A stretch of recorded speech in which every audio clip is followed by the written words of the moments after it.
Welcome back to the show, ladies and gentlemen.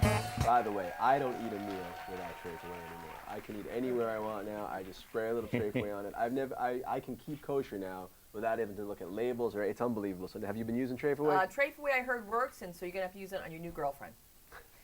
Well, on all your ex-girlfriends. Most of them will disappear if I spray them with Trafe. All right, now joining us on the program, our next guest is former U.S. attorney and author of this book, Spinning the Law, Trying Cases in the Court of Public Opinion. Please welcome Kendall Coffey, ladies and gentlemen. Kendall. I would get up, but the union won't let me. I understand. Okay. I understand. All right. We are so happy to have you on the show, first of all. Well, thanks for inviting me. The trip was painless. It was painless. It was painless? They didn't grope you or anything? No, not. I was looking forward to the experience, but nothing happened for me. Really? The girl who groped me had a mustache. I was scared. I was pretty scared. But, you know, it's so great to have a guest like you on this show because we've seen you before on television. We've seen you on O'Reilly, on the O'Reilly. Has anyone ever mistaken you for O'Reilly? Not until you did, but I'm flattered by the comparison. He's a very handsome man. He's very smart. Very, very bright, very talented. Very smart. And fortunately, I've been on his side of his issue when I've been on the show, because believe me, that's the much safer place to be. It is. Now, the thing I love about him the best is when he's screaming, he's yelling, he's really not letting the person talk, and then he just ends by going, "I'll give you the last word." Well, did he do that? Did he give you the last word? No, I was on his side. But the thing is, he reads his stuff and he knows his stuff. He's good. And that's what's great about it. Well, tell us something. Do you really think that there is a spin on the law when it comes to this? Like the media has so much to do with things now that, you know, cameras are allowed in the courtroom. How different have things been? It is huge. And the OJ revolution really changed things even more. But nowadays, you really got to pay attention to the court of public opinion. And the iconic legal giant from Harvard, Alan Dershowitz, who was kind enough to write a very kind introduction about me in the book, he says that sometimes it's malpractice not to address a court of public opinion, depending on the case. So I think it's important for the public to understand, and sometimes it's very important for lawyers. And you're married to a lawyer, so you know all about this. Oh, God, I know all about it. You were telling me when it comes to the court of public opinion that it could also have some like adverse effects on the case itself. Like the most important case you were involved in was the 2000 election, right? Yeah, and we'll never know how much it influences. But think about that case. The presidency of the United States turned on whether election workers in Florida would be allowed to manually recount tens of thousands of paper ballots in a case where out of 6 million voters, the difference was like 600 votes. Right. For Democrats, these ballots were the sacred instrument of democratic will.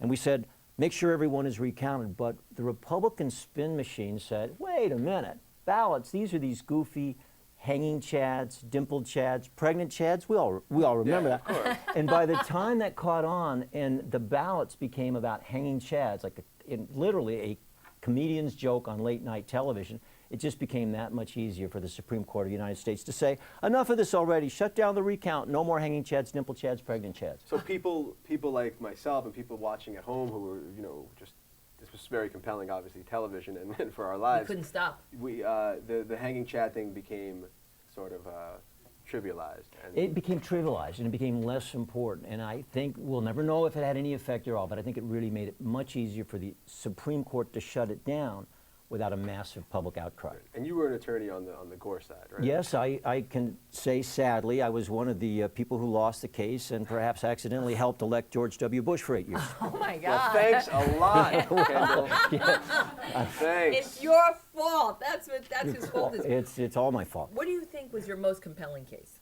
Well, the compelling cases are in a personal sense, are the ones that are really intense. That was the most intense case. We're getting 4 hours of sleep at most every night. But there have been others along the way.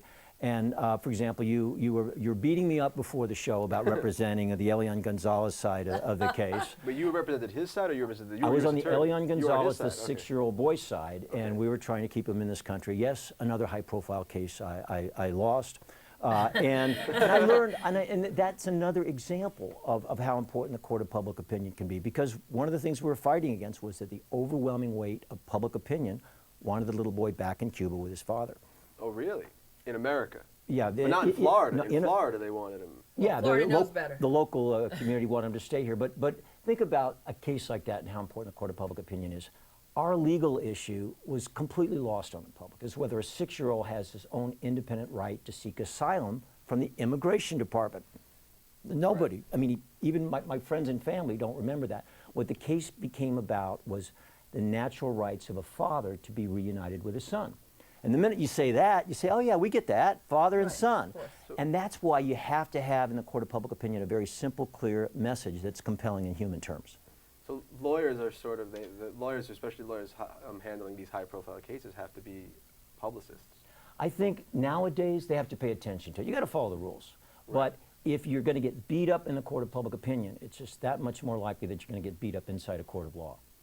That case was so huge. You were fascinated. Yeah. I was working in a comedy club. I was at Bananas, and they told me it was time to go on, and I said, I've got to see the end of this. Because most of my friends are, I had a lot of friends who were from Cuba, and they were just saying he deserves to have a life here, and then there was people who were saying he deserves to be with his father. Yeah. And then that scene where... But neither of that had to do with the legal issue, is what you're saying. It was the legal issue, believe it or not, was about immigration law. And the INS made promises to you. Did they keep them? Well, they made lots of promises, but at the end of the day, the only time we had a lot of public support was when they came crashing into the house to take Elian out. And you remember that picture of the machine gun aimed right at a 6-year-old boy.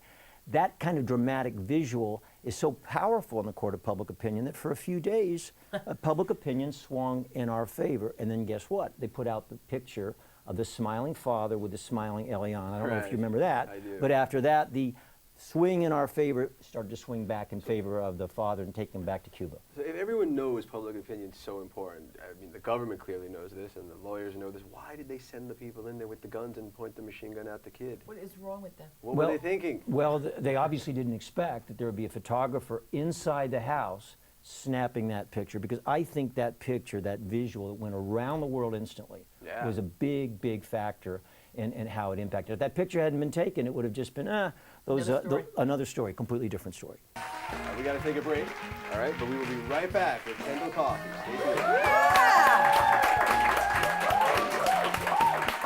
Stay tuned. Stay tuned.